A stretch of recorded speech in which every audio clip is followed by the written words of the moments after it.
All right, so I know everyone wants to know my thoughts about Tekken 8. I haven't done a proper Tekken 8 CBT review video yet. I think this is the first one for me.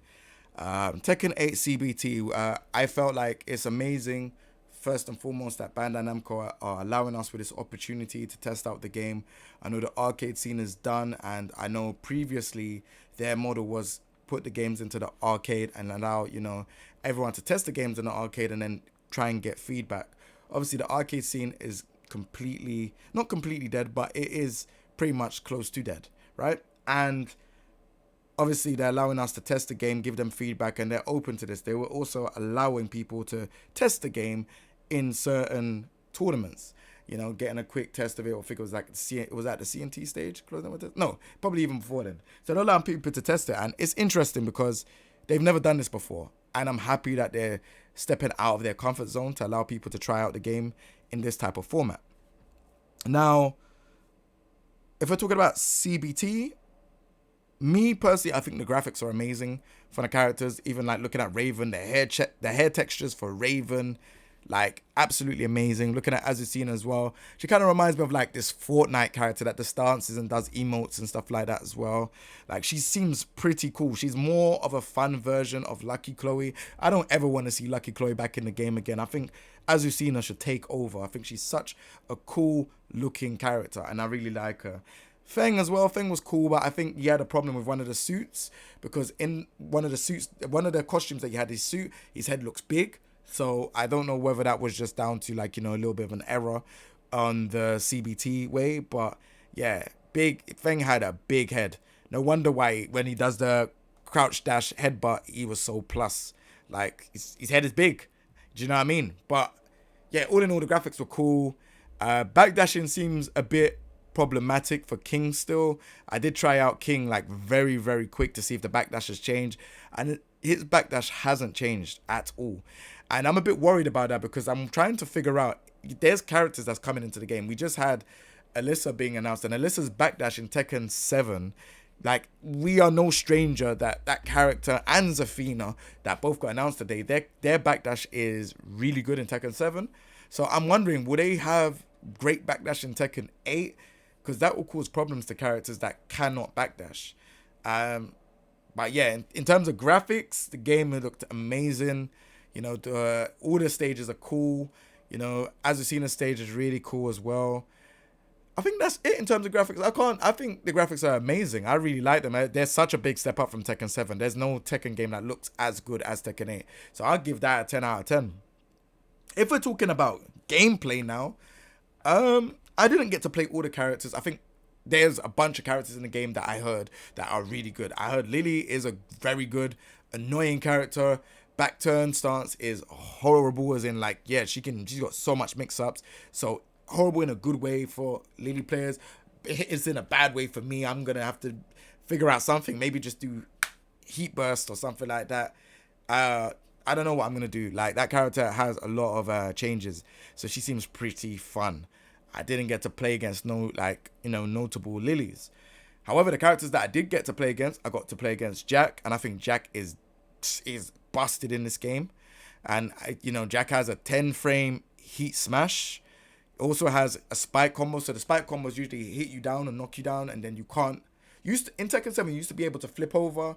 In Tekken 8, they don't have no flip over mechanic. So when they spike you down, he gets a free uppercut, and that does tons of damage. So all of these combos are just doing over half bar, especially when he does the two break throw, which throws you up in the air. If you do the right combo, you're pretty much getting half bar or over, and I think that's pretty insane for a game like this. Jack is really fast, really mobile.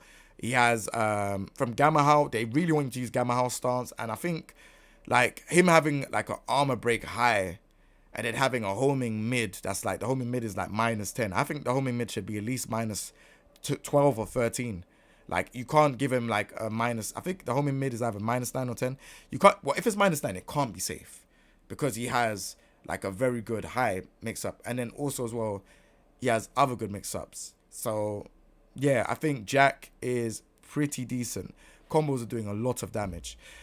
So there's that character. There's obviously Lars. I think Lars has so many options. He has a move in Heat where he kind of does this elbow thing and he kind of pushes you back and then he's got a mix up, and it's like, man, I get that this game wants to be aggressive, but like there's not no get off me tools or anything defensive. It's like anyone can really do damage in this game as long as they got a little tad bit of experience. So I don't know if that's the angle they were going for to kind of close the gap.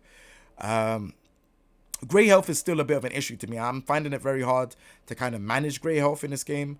I think grey health in a fighting game like Tekken, which is very fast paced, but also you was allowed to backdash and defend, is gonna be tricky. Not all moves do grey health. Like some moves do grey health. Like jabs and stuff don't do grey health outside of heat. When you're in heat, jabs and stuff and all those things, they will trigger, you know, I think it's either chip damage or grey health. I need to remember how to. I haven't seen it for a while. I need to play the game. Yeah, so I can't. I think it's when you do jabs in here, it does. But someone can let me know. Throws are tracking in this game. What is going on? So like sometimes when you try to sidestep a throw, like you can't. Not in this game. Like Tekken 7, it was easier, but in this game, it's like wherever you go, it's tracking with you, right? And I hate that. Also as well, counter hit throws, like Street Fighter has punish counter throws where you cannot break them. So on your recovery or when you're doing stuff, you know, that stuff happens and you cannot break the throw. I don't think that kind of works in a game like Tekken. I know that you want to make throws a lot more viable in Tekken, but I don't know if throws work well like that. I don't know. You lot can let me know. That's just my thoughts personally. And then also as well, getting rid of chicken in this game, nah, that's crazy. Like the game, like in a game where you got Jun and Asuka where they're doing parries and stuff like that and get guaranteed forward too, like, yeah, I think you definitely need chickens in this game. But again, obviously you've got the counter hit throws. But I still feel like chicken is it's like a traditional Tekken tool to have. You know, you got parries, you got sabakis, you got reversals, you got chickens. Like they are a staple in Tekken. I don't think you should remove those. But again, that's personally me talking.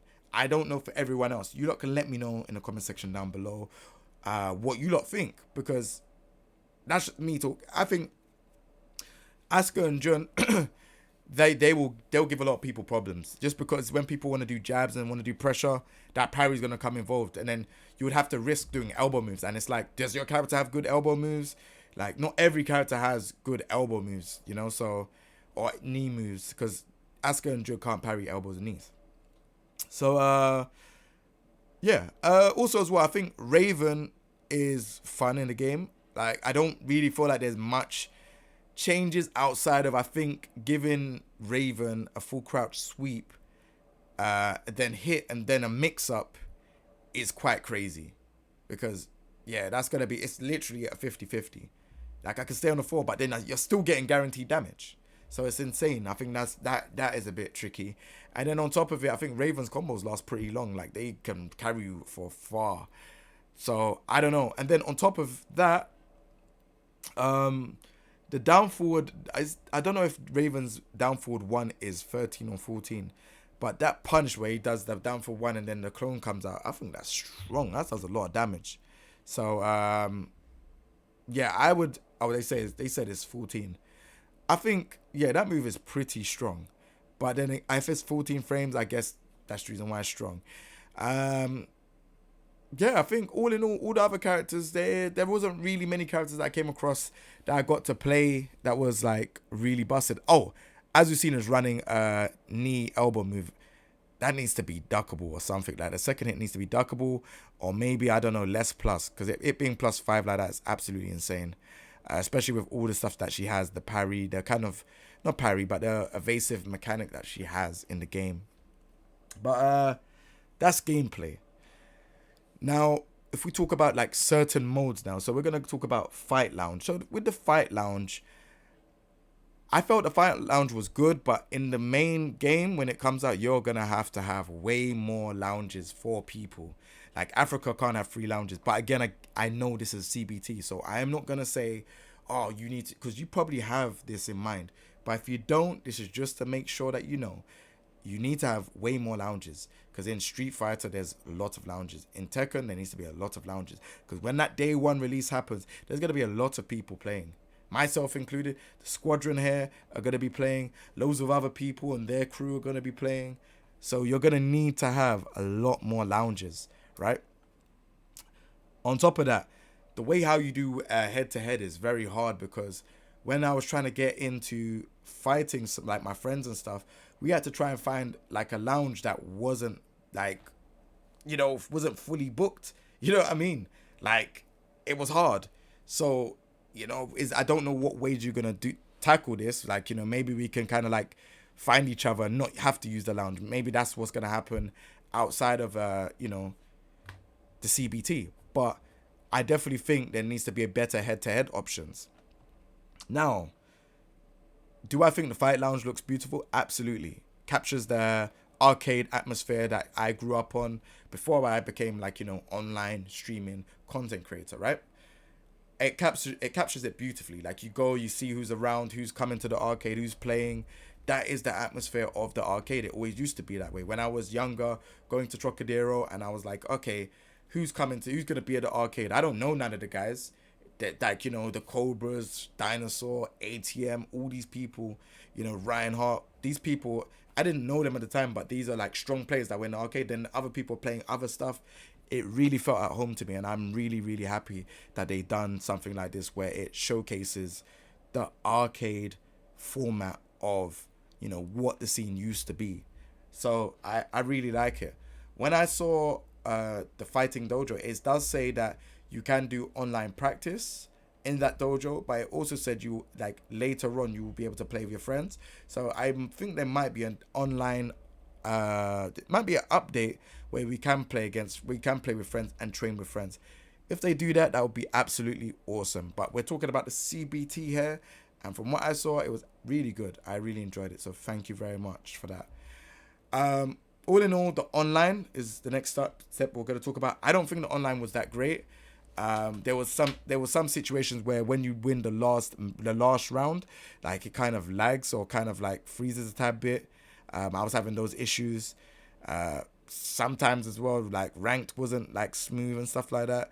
So I'm really worried about how the game is going to shape up when the game finally comes out. I don't know what they're using, whether it's peer-to-peer or if it's a designated server. I have no idea. But I do know that I really wish that it does improve. Again, being a long-term Tekken fan, I'd really want the online to work with a lot of people so I can play with a lot of people. It's going to be hard because obviously the game is very graphic intensive. So I don't know if, PC to PC, if someone has a potato PC and then someone has, the best PC, if that's going to affect our match, or, someone having potato PC fighting someone that's got a console, if that's going to affect their match and so forth. Like, we have to kind of like take those things into consideration. Should we have another closed beta test with all the characters? Absolutely. I think maybe change who's going to be in the game. Now, the reason why I say this is because I want the best for Tekken. I'm not saying this because, I want to play the game early, or, I want to have early access. I want everyone to be playing this game. I want the game to come out and be absolutely perfect. Knowing how CBT went and some of the characters and how some of the stuff was kind of like busted and stuff. I just think that we need a test run, because characters like Yoshimitsu, Lee, Steve, I'm kind of worried about what type of stuff they're going to have, especially Devil Jin now, like what type of stuff are these characters going to have? Alyssa, like, how is she going to, transform into this, like, this game? You know what I mean? So there's I don't want the game to come out and there's busted stuff and then we have to tone it down. I don't want another repeat of Leroy, another repeat of Fakaram, another repeat of Lydia. So I definitely do believe we need to have another stress test, make everyone play, just call it the open beta test so everyone can come online, so we can see how the online affects everyone. I also feel like we need to test out like just certain things, because obviously we haven't tried Tekken Ball, and I know you want to keep some stuff private. for now until when the game is out, or just lock the stuff away and so that people can play. But I do feel like there needs to be there needs to be a lot of testing, because even like stuff like characters like Nina can't be able to do down forward 3-2 counter hit and launch. I think that needs to go back to how it was. I'm not a Nina main, but I do think that is too harsh. So yeah, the balancing is a bit of a problem, and it has been a bit of an issue beforehand in some of the previous Tekken games, but it doesn't mean that we can't iron this out as a whole Tekken collective. All in all, thank you very much for allowing us to test out the CNT, allowing us to test out the CBT, and then on top of it, making this game, because Tekken 7 has been on the slope at the minute. I can't get no matches and stuff, so I'm really eagerly waiting to play Tekken 8. And with that being said, there will be 2 new things on the channel when Tekken 8 comes out. So if you're a new player, make sure you lot subscribe to this channel, because we are looking to do a boot camp with quite a few players. I'll go into more detail about that later on. And Teach Me series is coming back, so there will be guides to help new school players, medium players with the best talent in the world. So make sure that you lot come and subscribe to this channel, because again, you lot subscribing helps support me, and it helps motivate me more than you ever know. I'm always slaving around the PC, doing edits, doing this in meetings, this, that, and the other. And I would really like the channel to really grow, because I do put my all into the content just for people like you watching. So the 70% that's not subscribed, please consider subscribing. And the 30% that have, I really appreciate you, because all the stuff that we've achieved couldn't have been done without you. And I'm sure we could achieve a lot more if more people keep subscribing. So yeah, Teach Me's are coming back, and there will be a boot camp for new players that I will go into more detail closer to Tekken 8 release. So other than that, it's been your boy King J. Remember to subscribe, comment, give the thumbs up as well, so the video goes into the algorithm of the YouTube world. And yeah, let me know what you lot think about the CBT, because I'm honestly interested to know, how did your experience go? There was quite a lot of characters, and I didn't get to see all the characters, but maybe you could tell me how your experience went in the comment section down below. Take it easy, everyone. Peace.